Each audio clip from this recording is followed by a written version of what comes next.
Hello बच्चों। आज हम पढ़ेंगे बल्क यूनिट टेंस वेट। जैसा कि आप सब जानते हैं कि बल्क यूनिट वेट जो है हमारे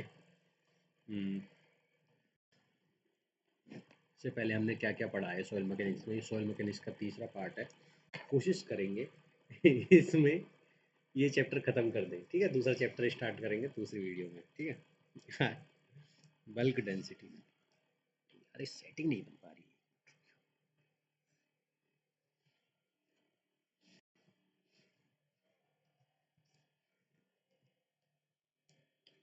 आइए, बल्क डेंसिटी। बल्क डेंसिटी बेटा वही है जो नेचर्स में जिस तरीके से पाई जाती है ना सॉइल्स, उसी का वही वेट ले लो और उसी का वॉल्यूम ले लो। अब इसमें एक बार पढ़ लेते हैं। Bulk density, bulk unit weight is the total weight of the soils per unit volume. It is a natural condition including solid water with air weight is neglected. Air जो वेट है वो नेग्लेक्टेड हो जाता है wait. अब मैं क्या कह रहा हूँ कि बल्क डेंसिटी बेटा जो नेचर कंडीशन में जो पाई जाती है आपकी सोइल, उसमें से कुछ टोटल जो वेट है वो ले लीजिए ऑफ सॉइल्स का, और उसका पर यूनिट वॉल्यूम ले लीजिए। बल्क डेंसिटी ये भी कह सकते हैं कि मास ऑफ सॉइल पर unit volume is a natural condition excluding soil and water, है ना। और मास जो है आपका वो नेग्लिजिबल करते हैं एयर्स का। ठीक है, तो मतलब क्या कह सकते हैं सर, यूनिट वेट का मतलब है, यूनिट वेट का मतलब है weight upon volume, weight upon volume, weight upon volume. Weight क्या क्या है, टोटल वेट में क्या आएगा, weight of solid, weight of water, weight of air. Weight of air तुम लेते ही नहीं है। अपॉन वॉल्यूम में, वॉल्यूम में क्या है, volume of solid, volume volume of water, volume of air. तो ये बन जाएगा हमारा क्या, ये रहा। ठीक है, और वॉल्यूम, टोटल वॉल्यूम कितना बन जाएगा ये, इसकी ऐसा यूनिट क्या है, kilo newton per metre cube. ठीक है, और इसको समटाइम इसको किलोग्राम पर मीटर क्यूब में भी डिनोटेट करते हैं, है ना। समझ में आ गई। वो ये कि यूनिट वेट का मतलब है total wait upon volume, unit weight. और बल्क का मतलब है कि बल्क में जो पाई जाती है नेचर कंडीशन में वो है। अब इसी के ऊपर ये चीज़ घूमती रहेंगी। अब आता है क्या, ड्राई कंडीशन। अब जो पहले था नेचुरल कंडीशन, अब क्या है, वेट मिलेगा सर पर यूनिट वॉल्यूम, पर अब क्या मिलेगा, थोड़ा ड्राई रहेगा। हाँ तो यही है, dry unit weight is a wait of the soil solid. अब हम सॉइल के अंदर जो सॉलिड है, सिर्फ ओनली सॉइल के अंदर जो सॉलिड है उनको लेंगे पर यूनिट वॉल्यूम, पर of the soil mass. It represent the soil unit weight when all water is removed in the dry condition. अच्छा, अब हम पहले क्या लेते थे, टोटल वेट क्या ले रहे थे, weight of solid plus weight of water plus weight weight of air. Weight of air भी तो ले रहे थे, लेकिन हम वेट ऑफ एयर लेते नहीं है क्योंकि 1.2 kg पर मीटर क्यूब होता है उसका, लेकिन हम इसलिए नेग्लिजिबल होता है इसकी डेंसिटी। मैं क्या समझा रहा हूँ, अब वो ड्राई कंडीशन है, ड्राई कंडीशन में क्या वाटर तो होगा नहीं, तो जाहिर सी बात है weight of solid upon volume. तो ये इसी में कर दिया है वे। ठीक है, ये इसको हम केजी पर न्यूटन मीटर क्यूब में भी कर सकते हैं, इसमें भी कर सकते हैं। अब आते हैं क्या, saturated, the unit weight of a soil when all soil are completely filled with water. अच्छा, जितने भी वॉइड है वो कंप्लीटली फिल हो वाटर के साथ, वाटर में, और नो ना कि उसमें एयर हो। तो जैसे कि टोटल आपका हम ही जानते हैं कि यूनिट वेट कितना होता है, यूनिट वेट होता है वेट अपॉन वॉल्यूम। अब क्या है, सैचुरेटेड है तो सैचुरेटेड का वेट कितना होगा देखो। तो अब हम सब जानते हैं टोटल वेट बराबर weight of solid upon weight of water plus weight of airs. Weight of airs हम लेते नहीं, वेट ऑफ सॉलिड हम लेंगे नहीं, क्योंकि हमें ये चाहिए कि कितनी पानी सैचुरेटेड हो रही है ना। तो सैचुरेटेड में सर, एक मिनट, सैचुरेटेड में एक गलती होगी, सैचुरेटेड में ये दोनों होंगे, तो इसलिए बोल रहा हूँ कि डब्ल्यू सेट बराबर होता है W S upon W W, ठीक है, अपॉन वॉल्यूम। वॉल्यूम में क्या है, वॉल्यूम हम सॉइल्स का लेंगे, volume of solid, volume of waters और वॉल्यूम ऑफ एयर, ठीक है, ठीक है। हाँ, अब आते हैं क्या, सबमर्ज यूनिट वेट। सबमर्ज मतलब सब मर्ज, मर्ज हो जा रहे हैं, मर्ज किस में हो जा रहे हैं, पानी में। यदि कैसे ही आपका जो ग्राउंड लेवल है वो आपकी पृथ्वी की सतह से ऊपर पहुंच जाए तब क्या होगा। तो यह है the effective unit weight of a soil when it is submerge in water, it account for a बॉइंट force acting upward of the soil particle, ठीक है। इसमें क्या है कि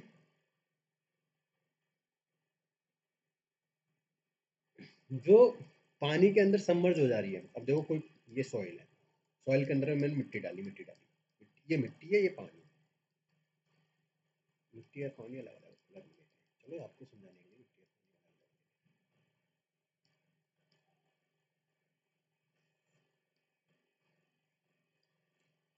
ये हो गया, ये पानी हो गया, पानी हम सब जानते हैं नीला ही रहता है, मिट्टी काली कलर की मान लेते हैं काली तो है भी ना कोई, ए यार क्या, क्या गुंडा बनेगा, हाँ हाँ, हाँ,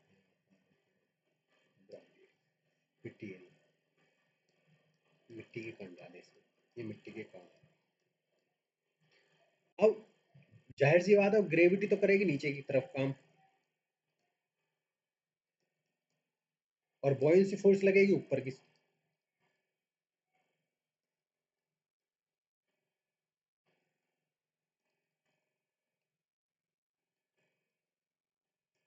ठीक है,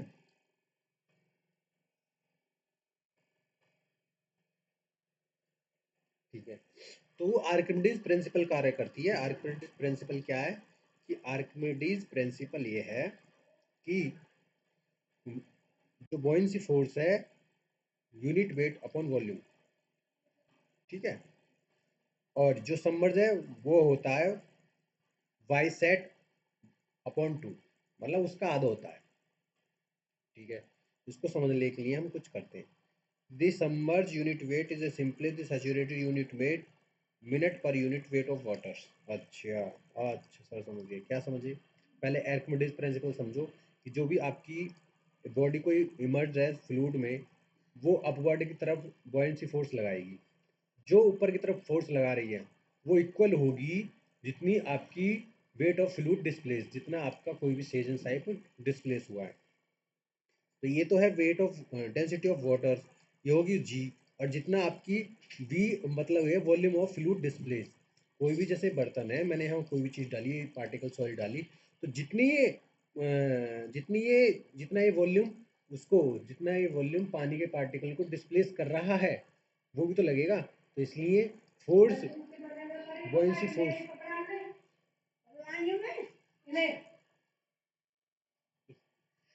बॉयंसी फोर्स बराबर डेंसिटी ऑफ वाटर 1000, ये होती है, जी होती है 9.81, डिस्प्लेस कुछ भी मान लो जो डिस्प्लेस करती है तो वो आ जाती है बॉयंसी फोर्स, ठीक है। सपोज यदि कोई बॉडी है जिसका मास है 50 kg और वॉल्यूम है उसका 2 metre cube, it weight is given by W बराबर एम जी।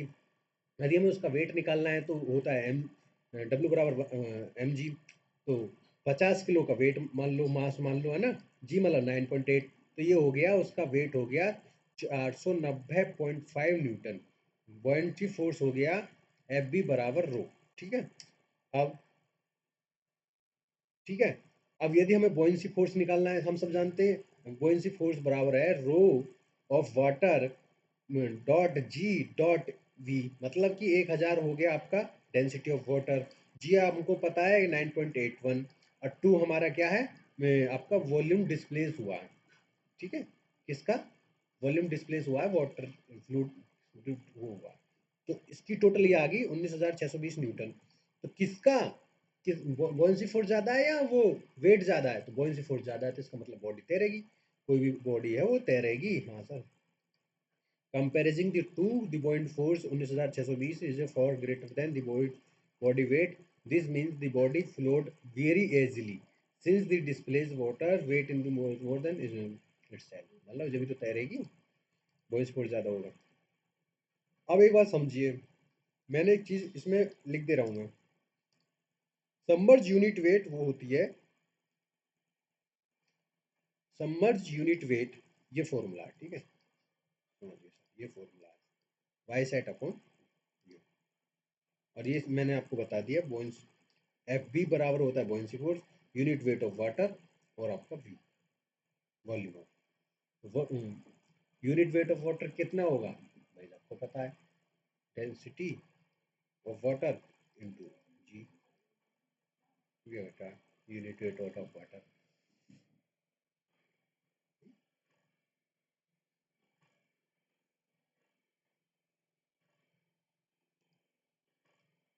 एक बार और समझिए, ये जो भी सॉइल है वो सैचुरेटेड है, यदि वो सॉइल सैचुरेटेड है, क्या वो सबमर्ज हो सकती है?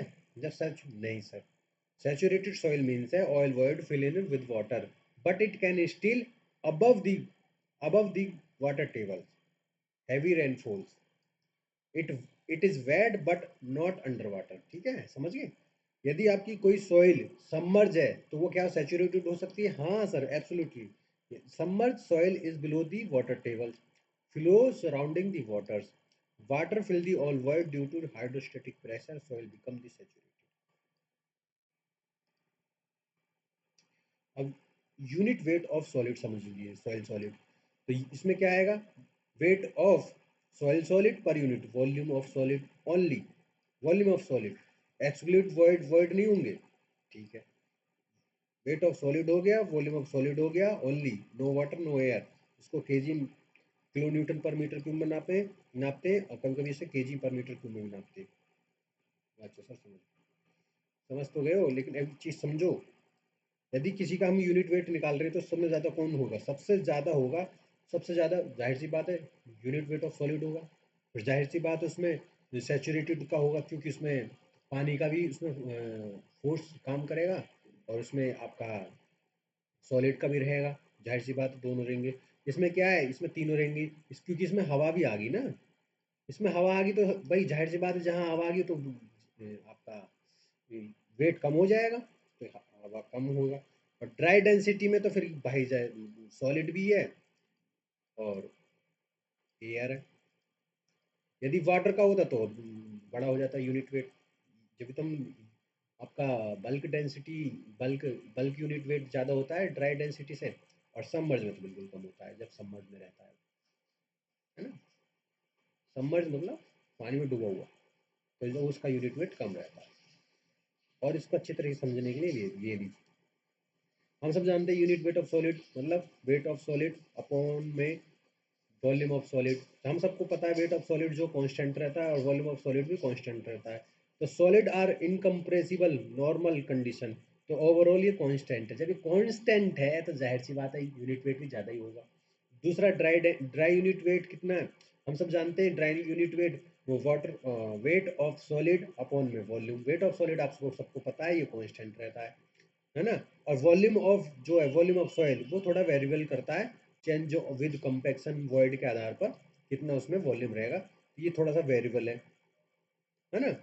लेकिन वॉल्यूम ऑफ सॉलिड है इसमें, सिर्फ वॉल्यूम ऑफ सॉलिड, तो ये देखिए ना, वॉल्यूम, वॉल्यूम ऑफ सॉलिड नहीं, वेट ऑफ सॉलिड। अब पहले ये देख लीजिए, wait of water, weight of air, weight of solid में, इन तीनों में सब में ज्यादा किस में ज्यादा वजन होगा? देखो एक चीज बताओ, ये देखो, ये मास ऑफ सॉलिड है, मास ऑफ वाटर है, और mass of air. Mass of air को हम नेग्लेक्ट कर देते हैं, क्योंकि इसमें सब में कम रहता है, उससे ज़्यादा वाटर्स में रहता है, और उस सबसे ज़्यादा वेट रहता है सॉलिड में। इसमें सॉलिड भी आ गया, इसमें इन दोनों में देखो सॉलिड थे तो इसमें वेट ज़्यादा होगा, इन दोनों में सॉलिड भी है लेकिन नीचे उसमें वाटर्स भी आ गया, वॉइड भी तो है टोटल सॉइल में।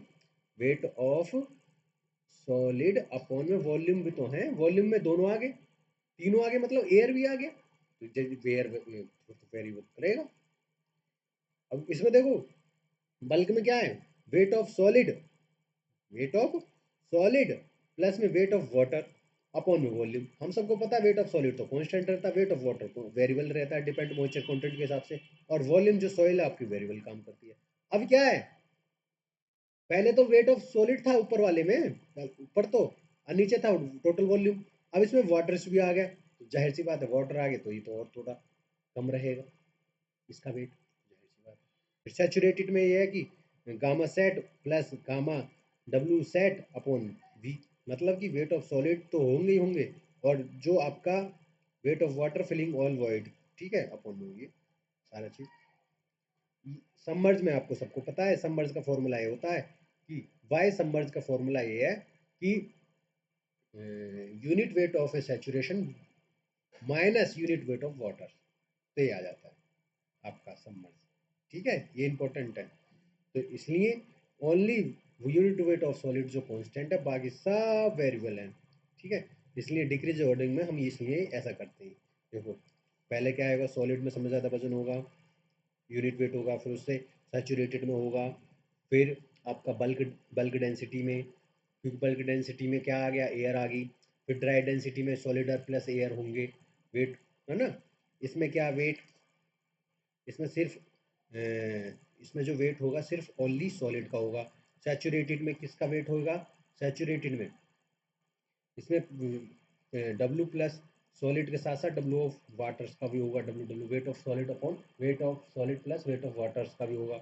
इसमें क्या आएगा, weight of solid plus weight of water plus weight of air, air का भी आ गया, जहाँ एयर है वहाँ तो हल्की हो ही जाएगी, और ड्राई में तो W W weight of solid plus weight of air आ गया, और सबमर्ज में तो सब में कम होता है क्योंकि इसमें बॉयंसी फोर्स भी लगती है।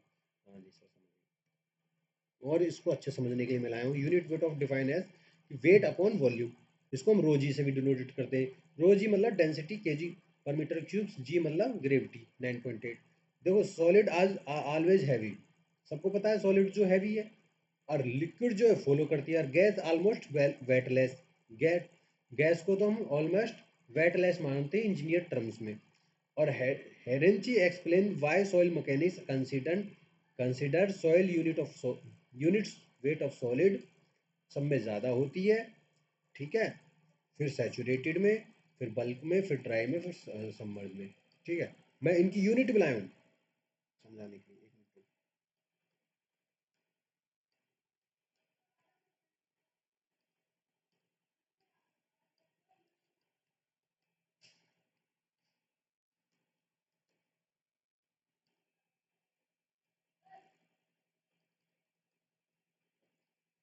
एक मिनट।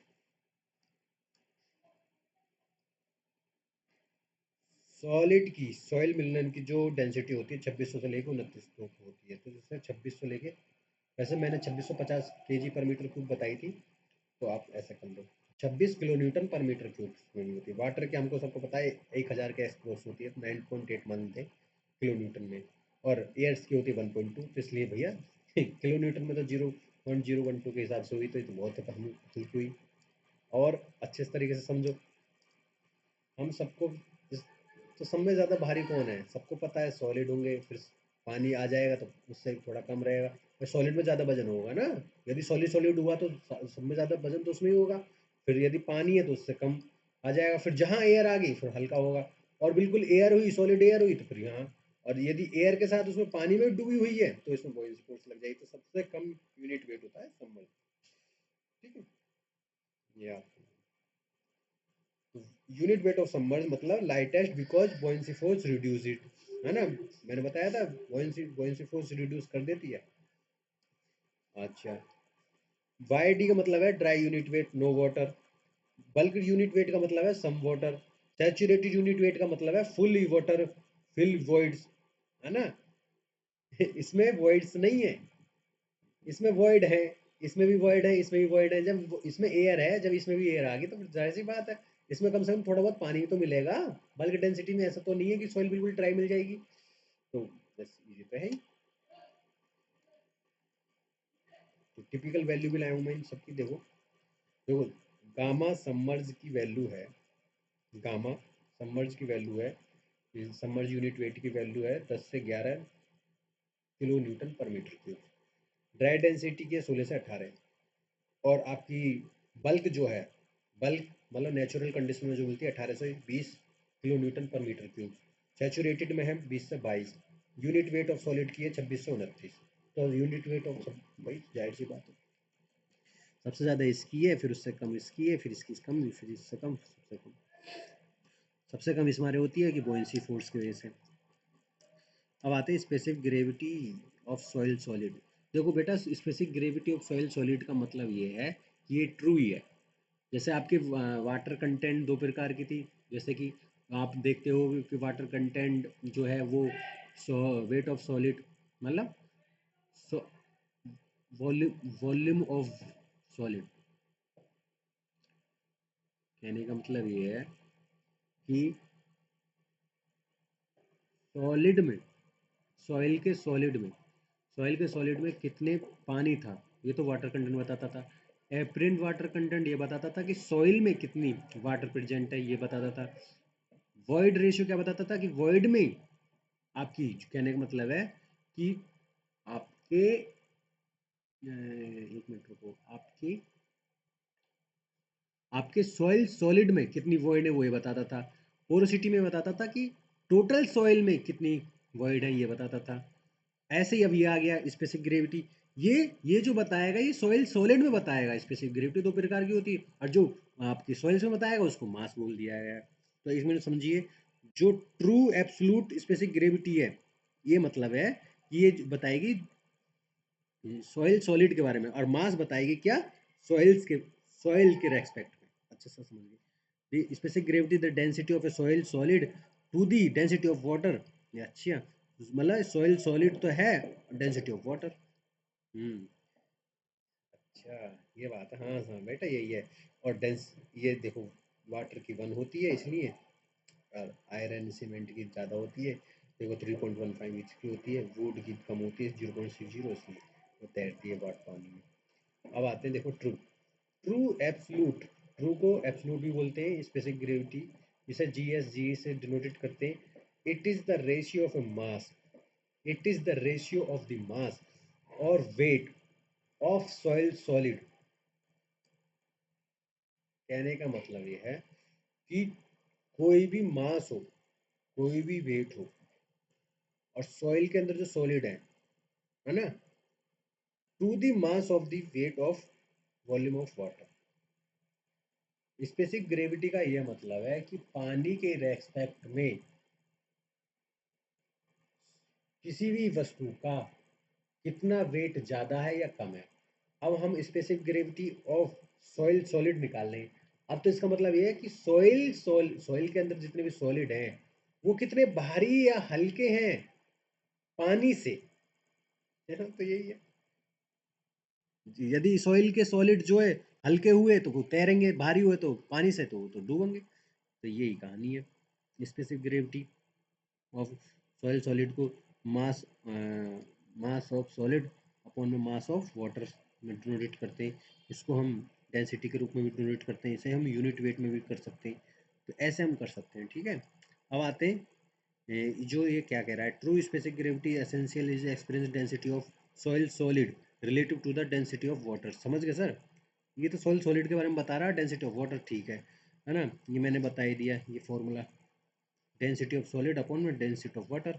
अच्छा, इंटरसेप्शन में मतलब since water is the reference, G S directly represent how dense in the soil particle are compare to the waters, है ना। ये हमें ये बताता है डायरेक्ट कि आपके जो सॉइल के जो सॉलिड हैं वो कितने डेंस हैं कंपेयर टू द वाटर, ठीक है।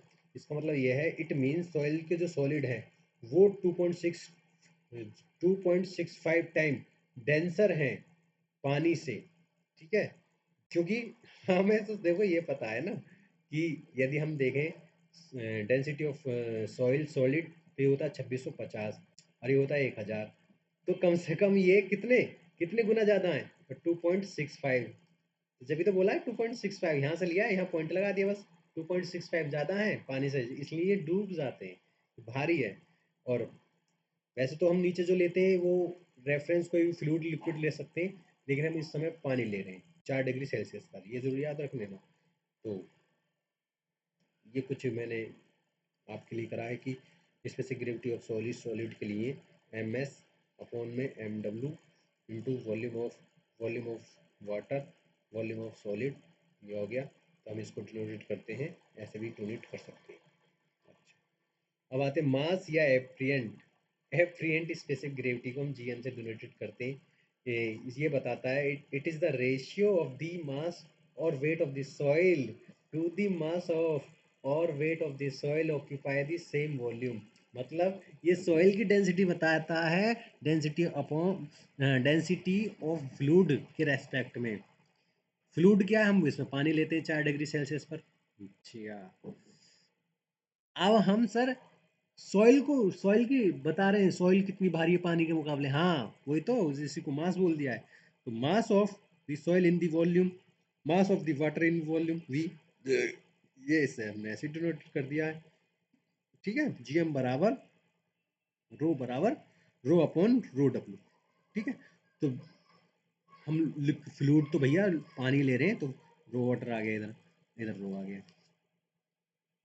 ठीक है, अब आते हैं specific gravity of soil solid जो है, इट इज़ द रेशियो, हमने soil solid density of water ये हमने देख लिया। ये क्या है, इसमें हायर जी रहेगा तो हैवी मटेरियल हो जाएगा जैसे आयरन मीका, लोअर जी होगा तो ऑर्गेनिक और लाइट वेट सॉइल जैसे। जीएस हमेशा जीएम से ज़्यादा ही होगा, क्योंकि हम सबको पता है कि जीएम जो है उसमें वर्ड्स भी रहते हैं और पॉसिबल वाटर भी रहता है। It is always then a true specific gravity. उसमें सिर्फ जीएस में सिर्फ क्या रहेगा, जो आपकी ट्रू स्पेसिफिक ग्रेविटी रहेगी वो भारी रहेगी, क्योंकि उसकी देखा जाए तो 2650 केजी पर मीटर क्यूब्स रहती है। और जीएम में क्या आएगा, इसमें सॉइल भी आ गई। अब सॉइल में क्या है, आपके वाटर भी है, एयर भी है, थोड़ी बहुत मिल सकती है, और थोड़ा बहुत सॉइल सॉलिड भी मिलेंगे, जाहिर सी बात है। तो इसलिए वर्ड आ रहे हैं, वर्ड आ रहे थे, इसका मतलब ये तो थोड़ी कमजोर होगी तो मतलब वर्ड है तो खालीपन है, खाली आदमी बेकार है, तो वही है। GS is a higher then in organic soil then organic one. GS है हायर, है ना, ऑर्गेनिक वन से इनऑर्गेनिक सॉइल ज़्यादा। फाइन ग्रेन जो सॉइल है वो टेंड करती है हायर जीएस कोर्स ग्रेन के मुकाबले। ये देखो, फाइन ग्रेन सॉइल्स में सबसे ज़्यादा आपकी क्या पाई जाएगी, क्या पाई जाएगी, स्पेसिफिक ग्रेविटी पाई जाएगी। यदि उसमें ग्रेटर मिनरल कंटेंट है तो हाई जीएस है। सबको पता है इनऑर्गेनिक सॉइल्स जो होती है वो 2.6 से लेकर 2.9 तक होती है, और ऑर्गेनिक वो 1 से लेकर 2 तक होती है। मैं बताता हूँ, है ना। इनऑर्गेनिक सर कौन सी इनऑर्गेनिक बेटा, वो जैसे सैंड, क्ले, पत्थर, रोड़ी बदरपुर, ये सब चीजें अरे वही मिट्टी, मैं कहने का मतलब समझा रहा हूँ। 2.6 से लेकर 2.9 तक होती है ऑर्गेनिक बेटा, डिकम्पोज वाली, जो हाईली फर्टाइल होती है बेटा, वो तो बिखरी बिखरी वैसी रहती है, तो उसकी डेंसिटी तो वैसे भी कम रहेगी। डेंसिटी कम है तो स्पेसिफिक ग्रेविटी भी कम रहेगी। हम इस डेंसिटी तो जानना चाह रहे हैं। देखो, क्लीन सैंड ऑन ग्रेवल की स्पेसिफिक ग्रेविटी 2.65 से, ठीक है। सिल्ट एंड सिल्टी सैंड की होती है 2.6 से लेकर 2, इन ऑर्गेनिक क्ले की होती है 2.70 से लेकर 2.80, है ना। ऑर्गेनिक सॉइल्स की होती है वैल्यू ये 2.0 से नीचे ही रहती है, समझ में आई? अब specific gravity with non water fluid, और ये भी तो हो सकता है कि जो नीचे हम लें वो पानी, जरूर पानी थोड़ी ना लें, कुछ और भी ले सकते हैं। It is a standard if the standard fluid is not water, kerosene. यदि हम ले रहे हैं specific bulk density, bulk unit weight of soil solid upon में बल्क केरोसिन, ये वाला ले रहे हैं तो ये इसमें ऐसा हो गया। यदि हम पानी ले रहे हैं तो ये वाला फॉर्मूला हो जाएगा, यदि हम केरोसिन ले रहे हैं तो ये वाला, और यदि हम इसको रीअरेंज करें तो ये ऐसा बन जाएगा जी डॉट वाई के जीवन जीवन। ठीक है, ये समझ गए क्या बता रहे हो, मैं ये चीज़ बता रहा हूँ। जो आपके जो कि ये जो unit weight of soil solid, unit weight of soil solid ये कांस्टेंट है, तो इन दोनों, ये दोनों तो अलग, इन दोनों की गुणा इससे हो जाएगी। तो देखो, यही तो करा है, इसकी गुणा इससे करिए, इसकी गुणा इससे करिए, देखो जी की गुणा इससे करिए, ये देखो, और जीवन की गुणा यहाँ कर दी है, बस ये आ गया। ये solid, unit weight of solid. यदि हमें जीवन की निकालनी है तो हम ऐसा फॉर्मूला पुट कर सकते हैं, तो ये फॉर्मूला है, बहुत इंपॉर्टेंट फॉर्मूला है।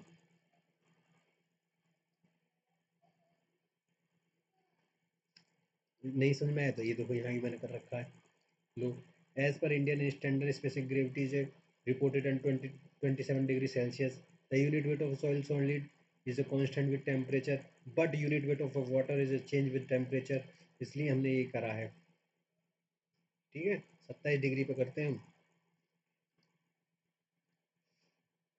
हमें हमें बस मैंने ये बता दिया कि आपके पानी के वेट्स के बराबर है, पानी के वेट से ज़्यादा भारी है या हल्की, ये चीज़ बतानी थी। रिलेटिव डेंसिटी वही होती है, मतलब ठीक है। तो स्टील की 7.8 होती है और आपकी वुड की होती है 0.5, है ना। जब ये वुड तैरती है और ये स्टील डूब जाती है। ठीक है। अब ये तो रिलेटिव डेंसिटी वैसे होना ना चाहिए, ये रिलेटिव नहीं, ये रिलेटिव डेंसिटी नहीं है, रिलेटिव डेंसिटी नहीं है, ये है एब्सोल्यूट स्पेसिफिक ग्रेविटी। गलती से आ गया। रिलेटिव डेंसिटी तो ये है बेटा जो मैं बताऊंगा, ये देखो, ये है असली रिलेटिव डेंसिटी का। Relative density, density in degree of टेक्सनेस, मतलब ये वो है कि किसी भी सॉइल में हमें कितनी डेंसिटी है, वो ये बताता है ये formula. Measure how dense a soil is a unit natural state compare to the loosest and denseness possible state. E max बराबर ई मैक्स बराबर ई, ये सब चीज़ें। ई मैक्स कब होता है? जब आपकी सॉइल लू टेस्ट में होगी, लूजेस्ट स्टेट में होगी। ई मिनिमम को वो होगा जब आपके वॉइड कम रहेंगे, जब डेंसेस्ट स्टेट में होगी। नेचुरल में तो वॉइड हुई, ई मतलब नेचुरल स्टेट में। ठीक है। ये ओनली कोहेजन लेस सॉइल्स के लिए, जैसे sand and gravels. Help and convection level stability of granular soils. Higher ID का मतलब है denser soil, better load bearing capacity.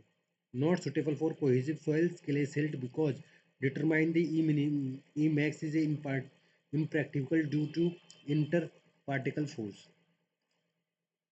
Keynote: not used for cohesive soil, silt and clay because it is a difficult to determine E max and E minimum sticky soil.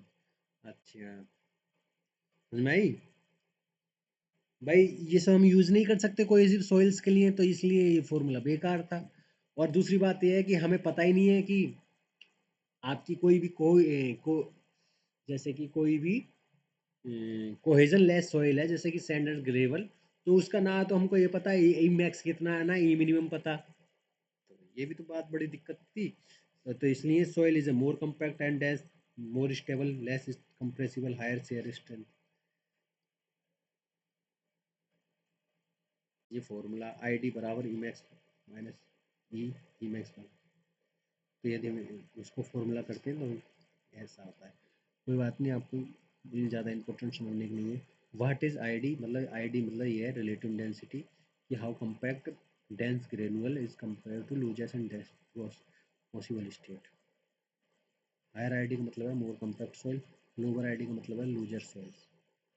ठीक है। 0 से 15 से लेके तक होते वेरी लूज, 15 से 35 loose, 35 से 65 medium dense, 65 से 85 डेंस, 85 से शॉर्ट वेरी डेंस। इन ये मैंने पहले बता दिया। ये इन्वर्सली प्रोपोर्शनल होता है डेंसनेस के, और आपकी ड्राई यूनिट वेट होती है इन डायरेक्टली प्रोपोर्शनल होती है डेंसनेस के।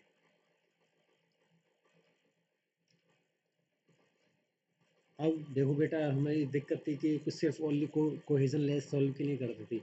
अब हमें ऐसे चाहिए, ऐसा कुछ फॉर्मूला चाहिए जो तो उनकी हमें कोहेजिव और कोहेजन लेस दोनों सॉइल्स की डेंसिटी बता सके, तो वही फॉर्मूला जब ये आया। तो R C tell is how compact is compare to denseness possible state is useful cohesive soils और कोहेजन लेस सॉइल्स दोनों में काम आता है। आर सी बराबर Y D upon Y D. तो ये है dry unit weight of a soil in natural state, dry unit weight of a soil dense state. R C one हो सकता है जब फुली कंपैक्टेड हो सकती है, आर सी वन से कम हो सकता है जब लेस कंपैक्टेड हो सकती है। इंजीनियर ऑफ्टेड R C is a percentage of compaction of target side. But denseness जानने के लिए करते हैं, जाहिर सी बात है। अब ये फॉर्मूला ये भी इंपॉर्टेंट है। आर सी बराबर 1 + E minimum plus 1 + E into 100। E मतलब current void ratio, minimum void ratio E minimum. ठीक है, ऐसे निकाल सकते हैं। एम्पेरिकल फॉर्मूला, ये जो एम्पेरिकल रिलेशन ऐसी होती हैं जो बार बार रिपीट करने के बाद बड़ी सोच समझ के फॉर्मूला निकाला जाता है कि हाँ भाई इतनी ऐसे हो सकती है। तो इम्पेरिकल फॉर्मूला ये है, आर सी बराबर 80 plus 0.2 I D. Relationship between void ratio, degree of saturation, water, ये सब, इन दोनों, ये सब का रिलेशन बताना। देखो वॉइड रेशियो आपको पता है, volume of void to the volume of solid, volume of void, volume of water to volume of voids, ratio of the weight of solid, सबको पता है। Ratio of unit weight of solid to the unit weight of waters, ये सबको पता है। इसलिए ये ये है आपका ई एस बराबर डब्ल्यू जी, ये फॉर्मूला लिख के आता है। वॉइड इंटू सेचुरेशन बराबर होता है वाटर इंटू ग्रेविटी। सही में।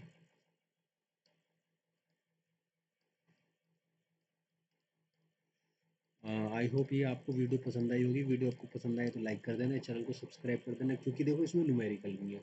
मैं कोशिश करता हूँ और अच्छे तरीके से समझाने की, लेकिन क्या करें। ठीक है, अब आगे चलते हैं। आगे किसी और वीडियो में और अच्छे तरीके से पढ़ाएंगे। देखो आगे जो है नेक्स्ट चैप्टर की पढ़ाने की कोशिश करेंगे। और मुझे प्लीज़ कृपया कमेंट में लिख कर बताएं मेरे में क्या कमी है, मैं और अच्छे तरीके से अपना सुधार कर आपको पढ़ाऊँ, जिससे आपको सुविधा हो और मुझे लाभ भी मिले। मेरी टीचिंग